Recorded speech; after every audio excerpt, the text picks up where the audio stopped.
ನೋಡಪ್ಪ, ಯಾರಿಗೂ ಗಾಬರಿ ಬೇಡ. ಇದು ಪ್ಯೂರ್ಲಿ ಪಕ್ಷದ ಸಂಘಟನೆ ವಿಚಾರ.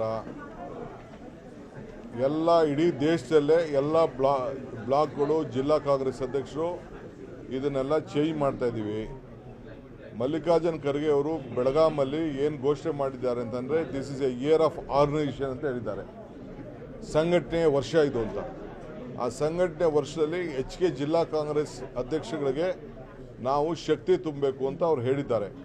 ಅದು ಬೆಳಗಾಮಲ್ಲಿ ತೀರ್ಮಾನ ಆಯಿತು. ಅದಾದಮೇಲೆ ಡೆಲ್ಲಿಗೆ ಎಲ್ಲ DCC ಅಧ್ಯಕ್ಷಗಳನ್ನ ಕರೆಸಿ ಡೆಲ್ಲಿಲಿ ಮೀಟಿಂಗ್ ಮಾಡಿದ್ದಾರೆ. ರಾಹುಲ್ ಗಾಂಧಿ, ಮಲ್ಲಿಕಾರ್ಜುನ್ ಖರ್ಗೆ ಅವರು, ಜನರಲ್ ಸೆಕ್ರೆಟರಿ ಅವರೆಲ್ಲ ಕೂತ್ಕೊಂಡು ನಮ್ಮನ್ನ ಕೆಳಗಡೆ ಕುಂಡಿಸಿ ಎಲ್ಲ ಜಿಲ್ಲಾ ಕಾಂಗ್ರೆಸ್ ಅಧ್ಯಕ್ಷಗಳ ಹತ್ರ ಪ್ರತ್ಯೇಕವಾಗಿ ಒಂದೊಂದು ಡಿವಿಷನ್ನೇ ಕರೆದು 300 ಜನ ಕರೆದು ಬೆಳಗ್ಗೆಯಿಂದ ಸಾಯಂಕಾಲ ಗಂಟ ಮಾತಾಡಿದ್ದಾರೆ. ಪ್ರತಿಯೊಂದು ಯಾವ ರೀತಿ ಬಿಲ್ಡಿಂಗ್ಗಳು ಕಟ್ಟಬೇಕು, ನೀವು ಯಾವ ರೀತಿ ಆಫೀಸ್ ಸ್ಟ್ರಕ್ಚರ್ ಮಾಡಬೇಕು, ನಿಮ್ಮ ಜವಾಬ್ದಾರಿ ಏನು ಅಂತೇಳಿ ಅದನ್ನು ಹೊಸ ಒಂದು ರೂಪ ಅದಕ್ಕೆ ಕೂಡ ಕೊಟ್ಟಿದ್ದಾರೆ. ಈಗ ನೋಡಿ, ನಮ್ಮ ವರ್ಕಿಂಗ್ ಪ್ರೆಸಿಡೆಂಟ್ ಇಲ್ಲಿದ್ದಾರೆ. ಇವರು ಅವರೇ ಹೋಗಿ ಒಂದು ಜಿಲ್ಲೆಗೆ ಅವ್ರಿಗೆ ಹಾಕಿದ್ದಾರೆ. ಅಲ್ಲಿ ಯಾರು ಮಾಡಬೇಕು, ಏನು ಮಾಡಬೇಕು ಅಂತ ಪ್ರತಿಯೊಂದು ಬ್ಲಾಕಲ್ಲೂ ಕೂಡ ಅವ್ರು ಹೋಗಿ ಮೀಟಿಂಗ್ ಮಾಡ್ತಾ ಇದ್ದಾರೆ. ಹರಿಪ್ರಸಾದ್ ಇನ್ಚಾರ್ಜ್ ಸೆಕ್ರೆಟರಿ ಇದ್ರು ಕೂಡ ಅವರೇ ಹೋಗಿ ಅಲ್ಲಿ ಮೀಟಿಂಗ್ ಮಾಡ್ತಾ ಇದ್ದಾರೆ. ಹಂಗೆ ನಾವು ಕೂಡ ಇಲ್ಲಿ ಕೆಲವು ಟೀಮ್ನ ಲೋಕಲ್ ಟೀಮ್ ಕಳಿಸ್ತಾ ಇದ್ದೀನಿ, ಎಲ್ಲ ಕಡೆನೂ ಕಳಿಸ್ತಾ ಇದ್ದೀನಿ. ಬೆಂಗಳೂರು ನಗರಕ್ಕೂ ಕೂಡ ಒಬ್ಬ MLAಗೆ ಇನ್ನೊಂದು ಖಾಲಿ ಇರೋ ಕ್ಷೇತ್ರಕ್ಕೆ ಇನ್ಚಾರ್ಜ್ ಹಾಕಿದ್ದೀವಿ. ನಾವು ಇಲ್ಲೂ ಕೂಡ ಇನ್ಚಾರ್ಜ್ ಹಾಕಿ ಸಂಘಟನೆನ ನಾವು ಪ್ರಾರಂಭ ಮಾಡ್ತಾ ಇದ್ದೀವಿ. ನಮ್ಮದು ಹೊಸ ಈಗೇನು ಮುಂದಕ್ಕೆ ಏನು ಎಲೆಕ್ಷನ್ ಮಾಡಬೇಕು ಅದನ್ನು ಆದಷ್ಟು ಜಲ್ದಿ ನಾವು ಅದಕ್ಕೆ ತೀರ್ಮಾನ ಮಾಡ್ತಾ ಇದ್ದೀವಿ. ಸೊ ಅವ್ರು ಬಂದಿರೋದು ಸಂಘಟನೆ ವಿಚಾರ. ಜೊತೆಗೆ ಏನಾದ್ರು ಗ್ರೀವೆನ್ಸಸ್ ಇತ್ತು ಅಂದರೆ ಹೇಳಿ ಅಂತ ಅಂದ್ಬಿಟ್ಟು ಅವರು ಲೆಕ್ಕಾಚಾರ ಹಾಕ್ತಾ ಇದ್ದಾರೆ. ಕೆಲವ್ರದ್ದು ಇವೆಲ್ಲ ಸ್ಟೇಟ್ಮೆಂಟ್ಗಳು ಬರ್ತಾ ಇದೆ. ಅವೆಲ್ಲ ಪಾರ್ಟಿನ ಡಿಸಿಪ್ಲಿನ್ ತರಬೇಕು.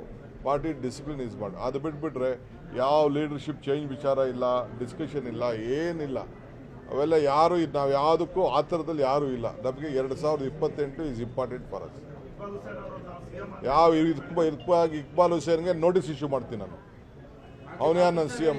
ನನಗೆ ಯಾರು CM ಆಗ್ತೀನಿ ಅಂತ ನಂಗೆ ಹೇಳೋದು ಅವಶ್ಯಕತೆ ಇಲ್ಲ. ಇವತ್ತೋ ನಾಳೆನೇ ಅವ್ನಿಗೆ ನೋಟಿಸ್ ಇಶ್ಯೂ ಮಾಡ್ತೀನಿ. ಇಕ್ಬಾಲ್ ಬಾಲಕೃಷ್ಣನು ಹೇಳೋದು ಬೇಡ. ನನಗೆ ಯಾರು ಅದೆಲ್ಲ ಬೇರೆ ವಿಚಾರ.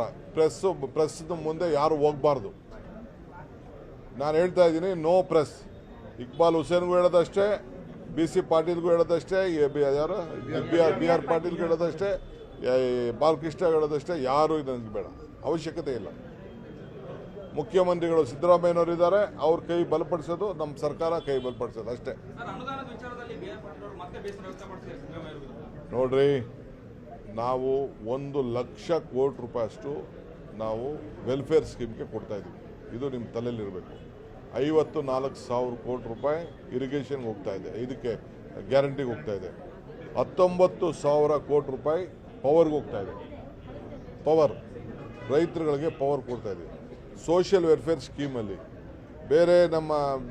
ಬೇರೆ ಎಲ್ಲ ಕಡೆ ಸ್ಕೀಮ್ಗಳು ಒಟ್ಟು ಸೇರಿದ್ರೆ ಹೆಚ್ಚು ಕಮ್ಮಿ 1,00,000 ಕೋಟಿ ರೂಪಾಯಿಯಷ್ಟು ನಾವು ವೆಲ್ಫೇರ್ ಸ್ಕೀಮ್ಗೆ ಕಾರ್ಪೊರೇಷನ್ನಿಂದ ಹಿಡಿದು ಬೇರೆ ಎಲ್ಲ ಕಡೆನೂ ಕೂಡ ನಾವು ವೆಲ್ಫೇರ್ ಸ್ಕೀಮ್ಸ್ಗೆ ಜನರಿಗೆ ನಾವು ಸಹಾಯ ಮಾಡ್ತಾ ಇದ್ದೀವಿ.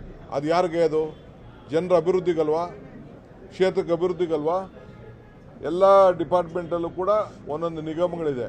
ಆ ನಿಗಮಗಳಲ್ಲಿ ಗಾಡಿ ತಗೊಡ್ತಾ ಇದ್ದೀವಿ, ರೈತರಿಗೂ ಕೊಡ್ತಾ ಇದ್ದೀವಿ, ಮನೆಗಳು ಕಟ್ಕೊಡ್ತಾ ಇದ್ದೀವಿ, ಈ ಹೌಸಿಂಗ್ಗಳಿಗೆ ದುಡ್ಡು ಕೊಡ್ತಾ ಇದ್ದೀವಿ. ಇದೆಲ್ಲ ವೆಲ್ಫೇರ್ ಸ್ಕೀಮ್ ಅಲ್ವಾ? 1,00,000 ಕೋಟಿ ರೂಪಾಯಿ, ಕಡಿಮೆ ಏನಿಲ್ಲ. ಅದು ನಮ್ಮ ರಾಜ್ಯದಲ್ಲಿ ಆಗ್ತಾ ಇರೋಷ್ಟು ವೆಲ್ಫೇರ್ ಸ್ಕೀಮು ಈ ದೇಶದಲ್ಲಿ ಯಾವ ರಾಜ್ಯದಲ್ಲೂ ಇಲ್ಲ. ಅದನ್ನು ಎಲ್ಲರೂ ಕೂಡ ಅರ್ಥ ಮಾಡ್ಕೊಳ್ಬೇಕು.